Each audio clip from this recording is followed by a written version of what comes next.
तो आज हम कवर करने वाले हैं PWD जेई जो 2019 में हुआ था, उसका क्वेश्चन पेपर। ये पार्ट वाइज होगा।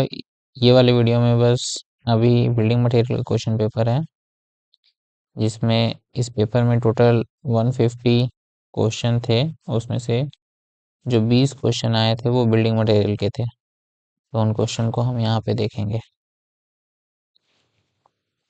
पहला क्वेश्चन था the expansion in ordinary Portland cement is tested using. तो ऑर्डिनरी पोर्टलैंड सीमेंट ओपीसी में जो एक्सपेंशन होता है वो किस टेस्ट से मेजर किया जाता है? तो नॉर्मल कंसिस्टेंसी टेस्ट है, तो कंसिस्टेंसी मेजर करते हैं। कंसिस्टेंसी क्या होता है कि how much water is needed to make workable cement paste. Setting time test क्या होता है? इससे initial setting time, final setting time निकालते हैं सीमेंट का। साउंडनेस टेस्ट, इससे एक्सपेंशन निकालते हैं। तो सी जो होगा हमारा आंसर हो जाएगा। सेकेंड क्वेश्चन देखते हैं। The type of aggregate used for the manufacture concrete block is of light weight concrete. तो लाइट वेट कंक्रीट ब्लॉक बनाने के लिए इस टाइप का एग्रीगेट यूज करेंगे हम लोग, तो इसका आंसर हो जाएगा पल्वराइज फ्यूल ऐश। थर्ड क्वेश्चन है कि एक सीमेंट बैग जो 50 किलो का होता है उसका वॉल्यूम कितना होता है? तो डेंसिटी इक्वल टू कितना होता है? Mass upon volume. तो वॉल्यूम इक्वल टू क्या हो जाएगा? Mass upon density. तो मास है 50 kg और डेंसिटी होता है सीमेंट का 14 kg पर मीटर क्यूब। तो यहाँ से आंसर आ जाएगा वॉल्यूम 0.0347 आता है, तो इसको अप्रॉक्सीमेटली आप ले सकते हैं 0.0345 मीटर क्यूब। तो इसका आंसर हो जाएगा फर्स्ट। ये आप याद ही रखो। The duration of using cement mortar. जो सीमेंट मोर्टार का ड्यूरेशन क्या होगा? The duration of using cement mortar after mixing के बाद कितने टाइम तक हम सीमेंट मोर्टार को यूज़ कर सकते हैं? तो तब तक यूज़ कर सकते हैं जब तक इनिशियल सेटिंग टाइम होता है। तो इनिशियल सेटिंग टाइम कब होता है ओपीसी का? 30 मिनट। तो 30 मिनट तक हम यूज़ कर सकते हैं। फिफ्थ क्वेश्चन क्या है? इन अ लाइम सीमेंट प्लास्टर इस रेशियो का मतलब क्या है? तो 1:1:6। इसका एक्चुअल मतलब होता है लाइम सीमेंट प्लास्टर में cement lime mortar, sorry mortar नहीं होगा, यहाँ पे सैंड होगा, सीमेंट लाइम सैंड। लेकिन ये वाला जो ऑप्शन है सीमेंट लाइम सैंड का, ये दिया ही नहीं है किसी ऑप्शन में, लाइम सीमेंट सैंड दिया है। और बाकी अगर हम देखें तो इसमें ग्रेवल दिया है, प्लास्टर तो ग्रेवल का यूज़ करके करेंगे नहीं, इसमें भी ग्रेवल दिया है, इसमें भी ग्रेवल दिया है। तो तीन ऑप्शन तो ऐसे ही कट हो जाते हैं, तो इसका सही आंसर होगा ऑप्शन ए। सिक्स क्वेश्चन क्या है? Which of the following is not a plaster type based on material. तो इसमें से कौन सा जो है प्लास्टर टाइप मटेरियल नहीं है? तो इसमें से जो पोज़ोलाना है ये प्लास्टर टाइप मटेरियल नहीं है।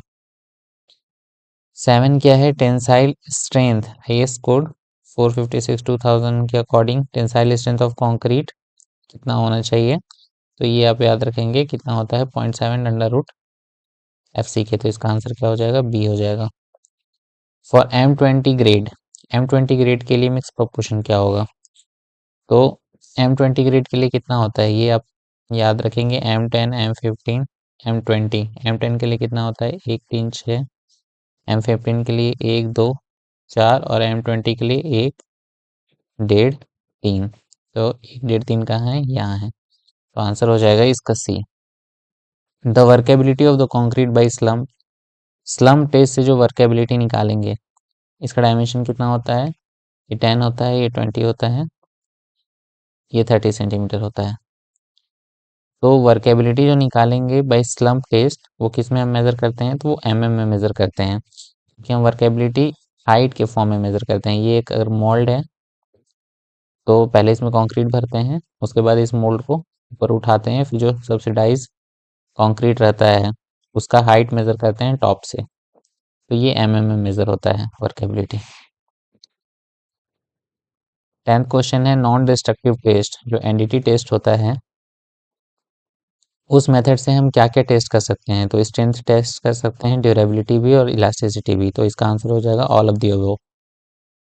यहाँ आप देख सकते हैं कि एनडीटी टेस्ट से हम क्या क्या, एनडीटी टेस्ट का पर्पज है उससे क्या क्या हम टेस्ट कर सकते हैं। The levelling operation that removes humps and hollow and give true uniform concrete surface is called. तो इसको क्या बोलते हैं? अब इसमें ऑप्शन है स्क्रीडिंग, फ्लोटिंग, ट्रॉवलिंग और कॉम्पैक्टिंग। कॉम्पैक्टिंग तो आपको सबको पता है, कॉम्पैक्ट करना, तो ये तो आंसर होगा नहीं, तो ये तो एलिमिनेट हो जाएगा। तो बच्चे तीन ऑप्शन इसमें हमेशा कंफ्यूज रहते हैं लोग कि स्क्रीडिंग क्या है, फ्लोटिंग क्या है, ट्रैवलिंग क्या है। क्वेश्चन क्या है, हम्प्स एंड हॉलो को लेवल करने के लिए क्या ऑपरेशन यूज करते हैं? हम्प्स एंड हॉलो किसको बोलते हैं? ये आपका हम्प्स एंड हॉलो हो गया, ऊपर नीचे जो रहता है। तो यहाँ हम देख सकते हैं स्क्रीडिंग किसको बोलते हैं? ये एक ऐसा लेवलिंग ऑपरेशन है जिसमें हम हम्प्स एंड हॉलो को रिमूव करते हैं। तो इसका आंसर हो जाएगा स्क्रीडिंग। आगे हम देखेंगे इन तीनों का जो आपका कंफ्यूजन है, स्क्रीडिंग, फ्लोटिंग और ट्रैवलिंग का, वो अभी कंफ्यूजन दूर हो जाएगा। फ्लोटिंग क्या होता है? स्क्रीडिंग के बाद जो इरेगुलरिटीज रहती हैं सरफेस में उनको हटाने के लिए फ्लोटिंग का यूज करते हैं, और फिनिशिंग के लिए ट्रैवलिंग का यूज करते हैं। ये वाला डायग्राम में आप देख के समझ सकते हैं। पहले कंक्रीट बिछाया गया है, उसके बाद यहाँ पे स्क्रीडिंग किए हैं। स्क्रीडिंग में ये पट्टा है, इसे दबा के ऐसे प्लेन कर दिए हैं, हम्प्स एंड ऑलो को प्लेन कर दिए हैं। प्लेन इवन सरफेस आ गया है। इसके बाद स्क्रीडिंग के बाद होता है फ्लोटिंग। स्क्रीडिंग फर्स्ट स्टेप है, उसके बाद होता है फ्लोटिंग। फ्लोटिंग में आप देख रहे हैं कि पहले से ही स्मूथ सरफेस है, इसको और जो इरेगुलरिटीज है उस सरफेस के ऊपर उसको और हटाया जा रहा है। और थर्ड स्टेप में क्या कर रहे हैं? ट्रैवलिंग कर रहे हैं, इसमें और ये जो सरफेस है इसको और इवन स्मूदर बनाया जा रहा है। तो यहाँ से आपका तीना कंफ्यूजन दूर हो गया होगा। 12 क्वेश्चन जो था वो क्या था? As per IS the permissible number of defective brick. तो जो डिफेक्टिव ब्रिक का जो नंबर है, अगर हम 20 ब्रिक लेते हैं तो उसमें कितने जो ब्रिक है वो डिफेक्टिव होने चाहिए आईएस कोड के हिसाब से। तो ये जो परमिसिबल लिमिट है इसका नंबर ऑफ लॉट पे डिपेंड करता है। इसका मैंने अगले स्लाइड में डाल दिया है कोड का। यहाँ देखो आप कि अगर जो ब्रिक है, ब्रिक का जो लॉट है वो 2000 से 10,000 के बीच का लॉट है, तो इसमें से हम सेलेक्ट कितना करेंगे? 20 ब्रिक सेलेक्ट करेंगे, और इसमें से परमिसिबल डिफेक्ट कितना होना चाहिए? बस 1 है। मतलब अगर 2000 से 10,000 के बीच का ब्रिक सैंपल साइज है तो उसमें से हम 20 सैंपल ऑफ ब्रिक सेलेक्ट करेंगे, उसमें से एक ब्रिक हमारा डिफेक्टिव निकलना चाहिए, बस ये परमिसिबल लिमिट है। और वैसे ही 10,000 से अगर 35,000 है तो उसमें से 32 ब्रिक लेंगे और उसमें से डिफेक्टिव 2 निकल सकते हैं।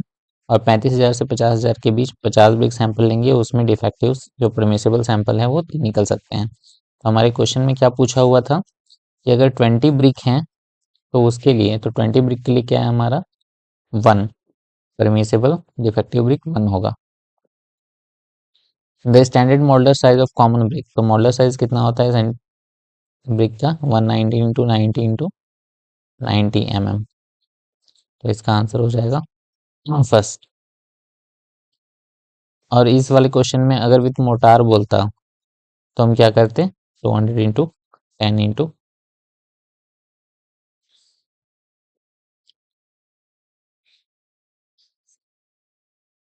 200 इंटू 100 इंटू 100 mm। एक्चुअल में सेंटीमीटर में कितना होता है? 20 into 10 into 10 centimetre. The alkaline salt present in the brick.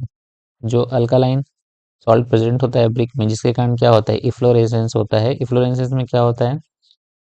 और इसमें क्या बोला है? When absorb moisture from air. जब एयर से मॉइस्चर एब्जॉर्ब करेगा जो अल्कालाइन सॉल्ट है तो वो क्या करेगा? तो ब्रिक के ऊपर क्या कर देगा? Make powder deposit over the brick surface. इसी को हम क्या बोलते हैं? Efflorescence. The process of mixing clay. Clay हो गया, वाटर हो गया और अदर इंग्रेडिएंट्स हो गया, इन तीनों को मिक्स करने को क्या बोलते हैं? नीडिंग बुक करना बोलते हैं। नीडिंग मतलब क्या होता है? गूंथना। When all the bricks are laid as header. जब ऐसे ऑल ब्रिक ऐसे ले किए गए हैं जिनमें सब में हेडर हेडर दिख रहा है, तो इस टाइप के बॉन्ड को क्या बोलते हैं? हेडिंग बॉन्ड बोलते हैं, हेडर बॉन्ड बोलते हैं। The process of adding water to quicklime. Quicklime किसको बोलते हैं? CaO में H2O ऐड कर दिए तो ये क्या बन जाता है? COH का होल टू एस। है ना। इस प्रोसेस को क्या बोलते हैं? स्लेकिंग बोलते हैं। यहाँ पे आप देखते हैं slaking is the process which quicklime reacts with water और during reaction swells cracks and falls out. यहाँ क्विकलाइम है, क्विकलाइम वाटर के साथ रिएक्ट करके इसका स्लेकिंग होगा तो ये हाइड्रेटेड लाइम फिर बन जाएगा COH का होल्ड पर, इसको हाइड्रेटेड लाइम बोलते हैं, प्लस में हीट जनरेट होगी। The initial setting time for rapid hardening cement, तो रैपिड हार्डनिंग सीमेंट के लिए जो इनिशियल सेटिंग टाइम है वो कितनी होनी चाहिए? इसके लिए आप ये वाला टेबल याद रखेंगे कि OPC का इनिशियल सेटिंग टाइम कितना होता है 30 minute, final setting time 600 minute या फिर इसको 10 आवर भी बोल सकते हैं। रैपिड हार्डनिंग सीमेंट का 30 मिनट और 600 मिनट। क्वेश्चन में क्या पूछा था? रैपिड हार्डनिंग सीमेंट का पूछा था, तो रैपिड हार्डनिंग सीमेंट का क्या हो जाएगा? इनिशियल सेटिंग टाइम 30 मिनट हो जाएगा। बाकी का भी आपको याद रखना है, ये इंपॉर्टेंट है। हाई एल्यूमिना सीमेंट का इनिशियल सेटिंग टाइम 3.5 आवर होता है और final setting time 5.5 hour. Low heat cement का इनिशियल सेटिंग टाइम 1 घंटे और फाइनल सेटिंग टाइम 10 घंटे। The setting and hardening of cement paste is mainly due to the hydration and hydrolysis of, तो जो cement paste का hardening होता है और हार्डनिंग होता है किसके? हाइड्रेशन की वजह से, तो ये तीनों की वजह से होता है। ये क्या है? Try calcium silicate, try calcium aluminate और डाई कैल्शियम सिलिकेट, तीनों की वजह से ही होता है सीमेंट का हार्डनिंग। तो all of the above answer हो जाएगा। The residue left after sieving good Portland cement, जब good Portland cement, Portland cement को हम जब सीव करेंगे, कौन कितने नंबर के सीव से? 90 माइक्रोन के सीव से, तो इसके ऊपर जो चलने में यहाँ पे रेसिड्यू जो बचना चाहिए, रेसिड्यू बचना चाहिए वो कितना % बचना चाहिए? तो OPC के केस में ये 10% होना चाहिए, तो इसका आंसर कितना हो जाएगा? 10% हो जाएगा। इसके लिए आप ये वाला टेबल याद रखेंगे, यहाँ पे याद रखेंगे कि OPC अगर सीमेंट पूछेगा क्वेश्चन में तो उसके लिए परसेंटेज रेसिड्यू कितना है? 10% है। अगर रैपिड हार्डनिंग सीमेंट बोल दिया तो 5% रेसिड्यू होना चाहिए, और PPC पोर्टलैंड पोजोलाना सीमेंट बोल दिया तो उसके लिए भी 5% होना चाहिए।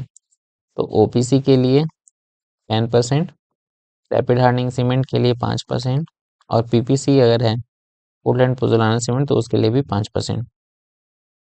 और फाइनेंस टेस्टिंग का मेथड क्या होता है? 2 मेथड होता है, एक सीव एनालिसिस मेथड होता है, एक एयर परमेबिलिटी टेस्ट होता है। तो यहाँ पे हमारे 20 क्वेश्चन खत्म हो गए हैं। थैंक यू, अब मिलेंगे आपसे नेक्स्ट पार्ट में।